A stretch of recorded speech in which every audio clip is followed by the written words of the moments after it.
The mahogany conference table stretched before me like a battlefield.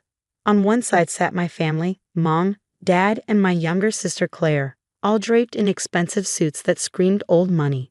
On the other side, I sat alone in my simple black blazer from Target, feeling every bit the outsider they had always treated me as. "Just sign the papers, Margaret," Dad said, sliding the stack of documents across the polished surface. His voice was firm, final. "It's for the best. Claire has the business degree. She knows how to run grandfather's company." I stared at the inheritance transfer papers, my grandfather's final gift to me, a 51% controlling stake in Montgomery Technologies, worth over $200 million. His will had shocked everyone by naming me, not Claire, as his successor. He had passed 3 months ago, and they had spent every moment since trying to undo his decision. "I earned my engineering degree while working full-time," I said quietly, my fingers tightening around the edge of the table. "I understand the technical side of our products better than anyone." Mom let out a small, disdainful sigh, flicking a perfectly manicured hand. "Please, Margaret. Working as a waitress and taking online courses hardly compares to Claire's MBA from Harvard. Don't embarrass yourself." Claire smirked, adjusting her car year watch. "Don't worry, sis. You can stay in R&D. Someone has to do the grunt work." 10 years of their belittling flashed through my mind. Claire attending private schools while I was sent to public ones, family vacations I wasn't invited to because I was too busy working, their refusal to help with my college expenses while Claire had a free ride. But grandfather had seen something in me they never had. During his final months, we spent hours discussing his vision for the company's future. "You have the heart of an innovator, Margaret," he had told me. "Claire sees dollar signs. You see possibilities." And now they wanted me to throw that all away, to sign over my birthright to the sister who had never worked a day in her life. "If you sign now, we'll offer you a generous severance package," Dad added smoothly. "Enough to start fresh somewhere else. It's more than fair."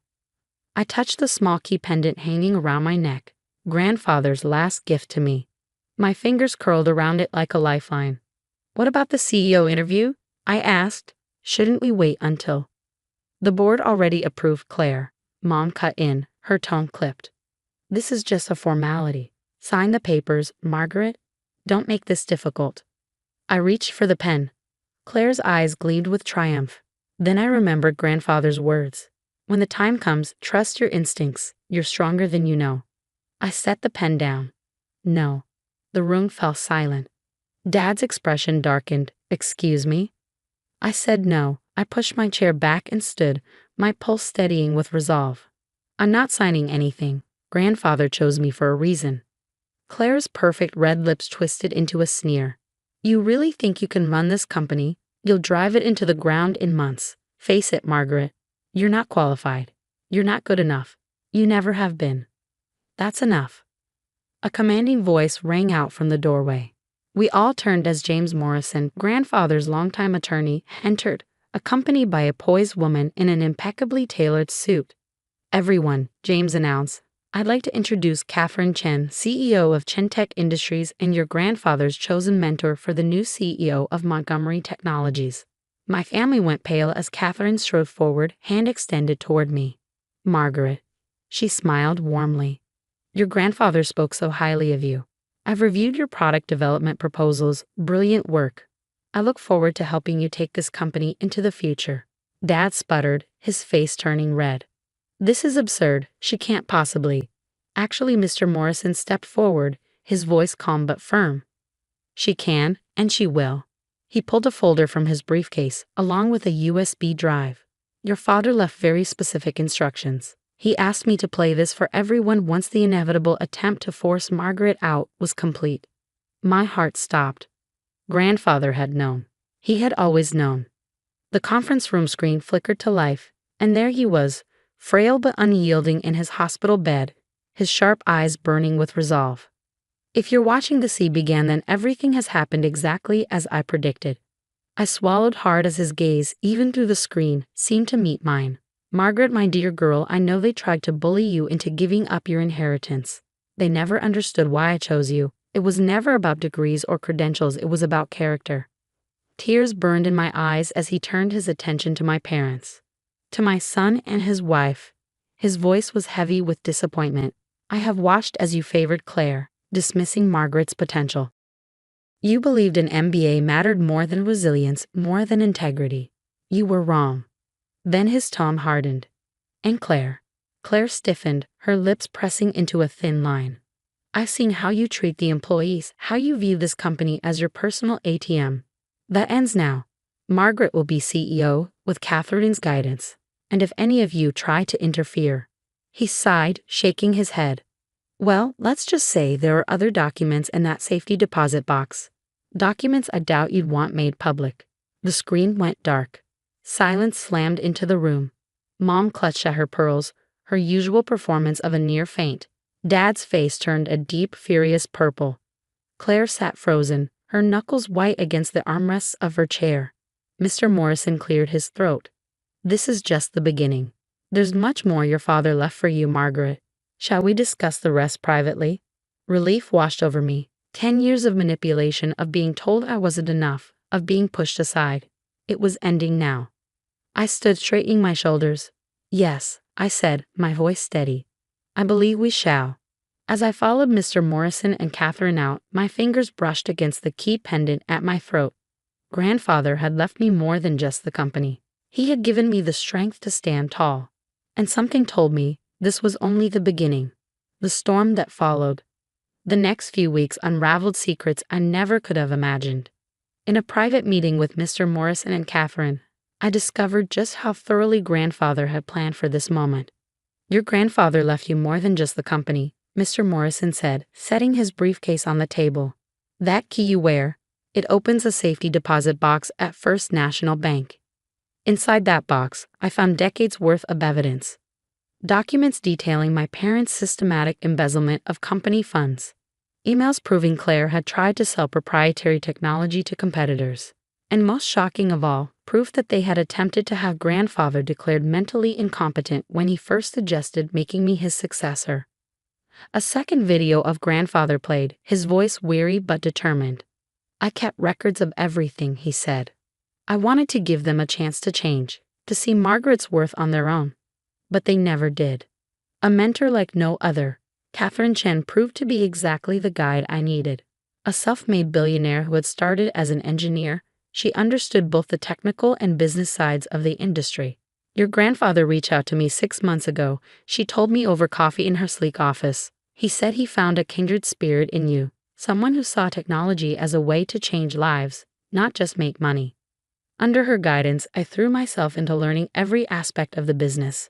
To my surprise, the board members, many of whom had known Grandfather for decades, welcomed me warmly. Even more unexpected, the flood of employees who came forward with their own stories. Your sister tried to fire me because I wouldn't fudge the numbers for her. Our CFO confided one evening. Your grandfather stopped her. He always protected us from their worst impulses. The final attack. But my family wasn't going down without a fight. They hired lawyers to contest the will, tried to spread rumors about my competency, and then during my first official board meeting as CEO, they played their final desperate card. I stood at the podium, prepared to present my vision for the company's future, when the doors burst open. Mom, Dad, and Claire stormed in, dragging an unfamiliar man behind them. This is Dr. Phillips, Dad declared triumphantly. He's prepared to testify that Father was mentally incompetent when he changed his will. We have documentation. I barely had time to react before Catherine spoke, her voice cutting through the room like steel. Actually, she said smoothly, we have something far more interesting. She nodded toward Mr. Morrison, who pressed a button on his laptop. The conference screen lit up again. Grandfather appeared, looking sharp and alert. The timestamp was dated just 2 weeks before his death. On the video, he sat across from a nervous-looking man, Dr. Phillips himself. So Grandfather's voice came calm and amused. You want me declared incompetent. Dr. Phillips shifted uncomfortably. And my son is paying you how much for this false diagnosis? Silence. Then Grandfather leaned back with a chuckle. Don't worry, doctor. I'm recording this conversation for my granddaughter. When she becomes CEO, she'll know everything. Dr. Phillips turned pale, stepping away from my parents. I need to leave. Oh, stay, Catherine said smoothly, her smile cold. I'm sure the SEC investigators would love to talk to you about medical fraud. I watched as my parents and Claire seemed to deflate, the weight of their defeat settling over them. They hadn't just lost the company, they had lost everything. Their reputations, their power, their carefully curated illusion of respectability. You can't do this to us, Mom wailed. We're family. I met her tearful gaze, my voice steady.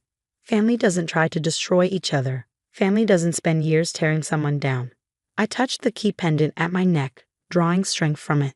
Grandfather showed me what real family means, supporting each other, believing in each other, lifting each other up. I let the silence stretch, letting them feel the weight of their own choices before I spoke again. You have two options. Resign quietly from all company positions, sign the non-disclosure agreements Mr. Morrison has prepared, and walk away with your personal assets intact. Claire's voice was barely a whisper. Or we release everything. Every document, every email, every recording. I tilted my head. I'm sure the press would love to hear how the great Montgomery family tried to defraud their own father and daughter. They signed the papers within the hour. 6 months later, Montgomery Technologies was thriving. Our latest innovation, a line of medical devices I had quietly developed during my years in R&D, was transforming patient care. The stock price had doubled. Employee morale was at an all-time high. And Grandfather's office, my office now, remained just as he had left it, except for one new addition, a framed photo of us at my engineering graduation, the ceremony he had attended alone while my parents vacationed with Claire. You see possibilities, he had told me that day. Now, sitting at his desk, I finally understood. He had seen me when no one else did, and he had given me the tools to prove them all wrong. Moving forward, one evening, as I was working late, Catherine stopped by. Your grandfather would be proud, she said, glancing around the office. You've exceeded even his expectations. I smiled, fingers brushing the key that still hung around my neck. I had good teachers. And your family? She asked carefully. I exhaled, nodding. They moved abroad. Claire's trust fund will keep them comfortable, but not extravagant. I met her gaze. It's enough. And it was enough. I didn't need their approval anymore. I had something better. Self-respect. Purpose. The knowledge that I had proven myself not through cruelty or revenge, but through hard work and integrity. Just like Grandfather had taught me. Giving back. That night, on my drive home, I passed the small diner where I had worked during college. On impulse, I pulled into the parking lot. Inside, the warm scent of coffee and fresh bread filled the air. And there, behind the counter, was Sally, my old manager, still greeting customers with the same kind smile. Margaret Montgomery, she exclaimed, pulling me into a hug. I saw you in the Business Journal, CEO of Montgomery Technologies. Thanks to people like you, I told her sincerely. You gave me shifts that worked around my class schedule, covered for me during finals. I wouldn't be here without people who believed in me. An idea struck me. 2 weeks later, Montgomery Technologies launched a new scholarship program for working students pursuing STEM degrees. We called it the Rose Montgomery Memorial Scholarship after my grandmother, who had always believed in the power of education.